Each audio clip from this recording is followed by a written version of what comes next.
सियासत के सफर में वही कदम पहचान बनाते हैं जो आंधियों में भी अपने इरादों को नहीं झुकाते हैं। जावेद अहमद एडवोकेट का नाम आज यूं ही चर्चा में नहीं। जब हिफाजत बढ़ती है तो समझ लीजिए जिम्मेदारियां भी बढ़ जाती हैं। आप देख रहे हैं मेवात से लियाकत अली की रिपोर्ट। चैनल को सब्सक्राइब जरूर कर लीजिएगा और रोजाना देखते रहिएगा जिले की तमाम छोटी बड़ी खबरें। बता दें कि आगामी 25 जुलाई को अनाज मंडी पुनाहाना में प्रस्तावित मुख्यमंत्री नैब सिंह सैनी की जनसभा को लेकर तैयारियां अंतिम चरण में पहुंच गई हैं। मुख्यमंत्री की रैली की तैयारियों के सिलसिले में विभिन्न गांवों का दौरा कर रहे जावेद अहमद ने नेवाना गांव में मीडिया से बातचीत करते हुए कहा है कि उन्होंने लगभग 70 गांवों का दौरा कर लोगों से संपर्क किया है और मुख्यमंत्री के आगमन को लेकर पूरे नुहू जिला तथा पुनाहाना विधानसभा में उत्साह का माहौल है। उन्होंने कहा कि उनके साथ क्षेत्र के सरपंच और अन्य स्थानीय प्रतिनिधि भी सक्रिय रूप से तैयारियों में जुटे हुए हैं। मेवात क्षेत्र के विकास संबंधी मुद्दों पर बोलते हुए जावेद अहमद एडवोकेट ने कहा है कि पुनाहाना विधानसभा क्षेत्र लंबे समय से विकास की दृष्टि से पिछड़ा रहा है। उन्होंने आरोप लगाया है कि पूर्ववर्ती सरकारों ने क्षेत्र का पर्याप्त विकास नहीं किया, जिसके कारण आज यहाँ बुनियादी सुविधाओं की कई समस्याएं मौजूद हैं। उन्होंने कहा कि वर्तमान मुख्यमंत्री नैब सिंह सैनी क्षेत्र के विकास को लेकर गंभीर है और जनता की समस्याओं को सुनने के लिए प्रतिबद्ध दिखाई देते हैं। जावेद अहमद ने कहा है कि हाल ही में उनके मुख्यमंत्री से मुलाकात हुई थी, जिसमें उन्होंने मेवात क्षेत्र की प्रमुख मांगों और समस्याओं को उनके समक्ष रखा। उन्होंने उम्मीद जताई है कि मुख्यमंत्री पुनाहाना और मेवात क्षेत्र के लिए महत्वपूर्ण विकास परियोजनाओं की घोषणा कर सकते हैं।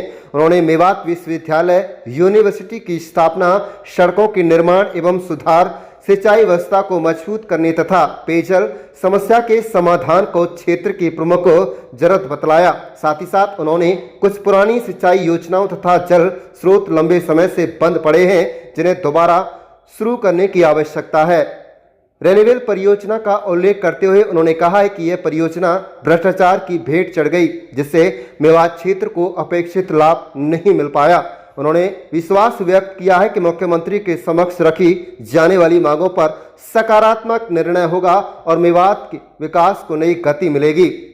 राजनीतिक चर्चाओं के बीच जावेद अहमद ने विधायक पद से जुड़े सवालों पर कहा कि इस विषय में फिलहाल कोई संशय नहीं है। उन्होंने कहा कि वे मुख्यमंत्री के नेतृत्व में क्षेत्र के विकास के लिए कार्य करने को प्राथमिकता दे रहे हैं। इस तरह की तैयारियां गांव-गांव आप जा रहे हैं, मौका भी दे रहे हैं, क्या कहना चाहिए?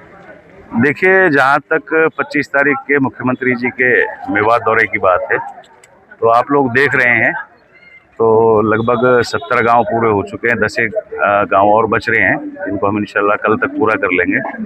तो लोगों में बहुत बड़ा उत्साह है माननीय मुख्यमंत्री जी का मेवात आगमन के लिए। अब देख रहे हैं एक छोटे से न्योते पे आज सारा गांव, अभी हम यहाँ नेवाना में खड़े हुए हैं, यहाँ के सारे जिम्मेदार, चेयरमैन, सब सरपंच, सब लोग जो हैं बड़े खुश हैं और बड़े उत्साहित हैं। किस तरह की सौगात मुख्यमंत्री जी दे सकते हैं? देखिए, मुख्यमंत्री जी की जहाँ तक सौगातों की बात है तो सही बात तो ये है कि मेवात इलाका और पुनाहाना विधानसभा पिछले 70 साल में इतना पिछड़ चुका है, क्योंकि कांग्रेस जो सरकार हमेशा रही, लगभग ये 70 साल में से 35 साल 40 साल तक कांग्रेस का राज रहा।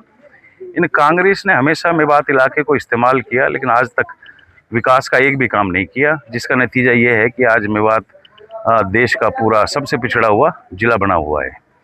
जहाँ मुख्यमंत्री जी की बात है तो मुख्यमंत्री जी से तो हमें सभी उम्मीदें हैं।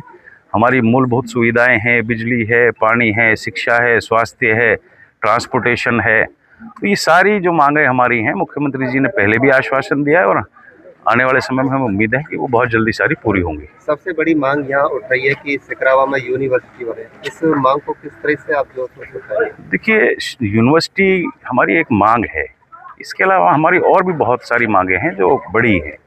मरोड़ा में कट की बात है और यहाँ पर जितनी भी सड़कें हैं हमारी, उनके चौड़ा करने के लिए 4 लाइनिंग के लिए है।